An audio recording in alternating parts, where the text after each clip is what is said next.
Uncle இருந்து எல்லாருமே அது சகஜம் தானே, அது தப்பே இல்லையே, நேச்சுரலா தானே. இப்ப யாருமே பொதுமக்கள் வந்து மாமான்னு கூப்பிடல, தாய்மா அவர் இருக்கிற பொசிஷனா தான் அதை தான் சொல்லணும். ஒரு வயசுல பெரியவருன்னு அங்கிள் கூப்பிட்டது ஒரு தப்பு இல்லையே. நாங்க எல்லாமே எதிர்பார்ப்போம்மா அவரை.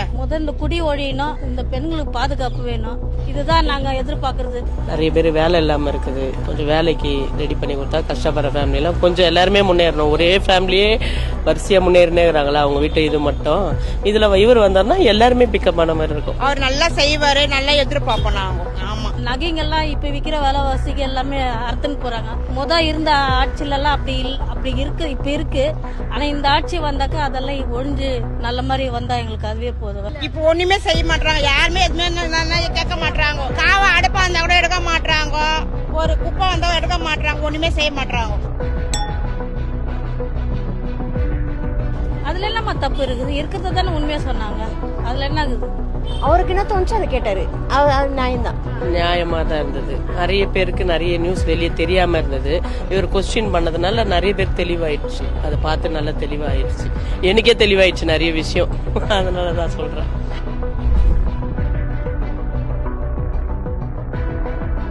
இல்லையா? நேச்சுரலா தானே. அவர் நேச்சுரல் என்னவோ அதை தான் சொல்ல முடியும், வேற எதுவும் மாத்தி சொல்ல முடியாது இல்லையா? அவர் இருக்கிற பொசிஷனா தான் அதை தான் சொல்லணும். இப்ப யாருமே பொதுமக்கள் வந்து மாமான்னு கூப்பிடல, தாய்மா அங்கிள் இருந்து எல்லாருமே அது சகஜம் தானே, அது தப்பு இல்லையே, தப்பா பண்ணலையா? அதுல என்ன இருக்கு? ஒரு வயசுல பெரியவருன்னு அங்கிள் கூப்பிட்டது ஒரு தப்பு இல்லையே, அதுல ஒரு சோசியல் தானே. என்ன பொறுத்த வரைக்கும் அது தப்பு இல்லைன்னு நான் நினைக்கிறேன், அவ்வளவுதான். கரெக்டு தான், அவர் பேசுறது எல்லாமே கரெக்டு தான். ஒன்னும் தப்பா இப்படி பேசிட்டாரு, இவரு அரசியல்ல வர்றதுக்காக பேசுறாரு அப்படின்ற மாதிரி யோசிக்கிற மாதிரிலாம் இல்ல. கரெக்டா எல்லாத்தையும் டைரக்டா ஃபேஸ் பண்றாரு. இவ்வளவு நாள் யாருமே அது மாதிரி டைரக்டா ஃபேஸ் பண்ணல, இவரு நல்லா இதுவா பேசுறாரு, டைரக்டா எல்லாருமே கேக்குறாரு. ஏழை மக்களுக்கு நல்லா செய்வாரு. ஜனம் நினைச்சு பார்க்க முடியாத ஒரு ஜனம் அது. எந்த ஆட்சியில அந்த மாதிரி வந்திருக்குது? இன்னும் அவர் ஆட்சிக்கே வரல, காசு வாங்காம அவரு சொந்த உழைப்புல எல்லாம் வந்திருக்கிறாரு.